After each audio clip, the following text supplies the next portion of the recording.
Students got the chance to hear a Holocaust story from someone who went through it. Irene Zisblatt spoke at Hillel about her experience. I saw hatred so strong. See, I was selected by Mengele for his experiments. And I was under 3 of his experiments without anesthetics, and the pain was unreal. But I saw joy in his eyes watching me suffer. That kind of a hatred existed in the 20th century in Nazi Germany.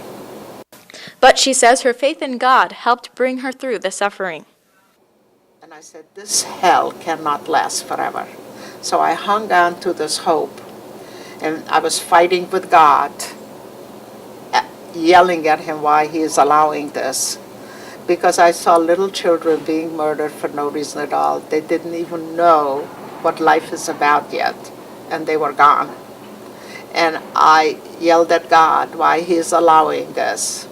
But then I said to myself, why am I fighting with God? God didn't create the Holocaust. Men did.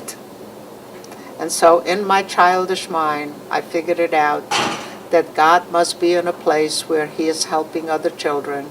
And when he is done, he will help all of us.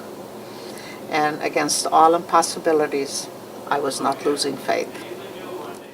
And Matt Wolf is an SU sophomore, and he says he's known Irene since he was in the 7th grade. He says he's taken away an important lesson from her story.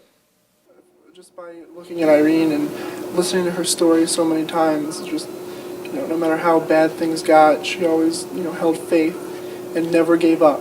And that's actually one thing that I really learned from her, is just to never give up no matter what. Hillel's president was responsible for bringing Irene to SU. He says he's happy SU students got one of the last opportunities to hear a Holocaust story firsthand. After us, there won't be any Holocaust survivors left. So my children will never get to meet a Holocaust survivor. So I'm hoping that she's able to pass her story on to as many people as she can, so that they can then pass the story of the Holocaust and the tragedies of it on to as many people as they can. Irene says it's crucial to remember the history of the Holocaust, because if we remember what happened, it won't happen again. Ivory Hecker, CitrusTV News.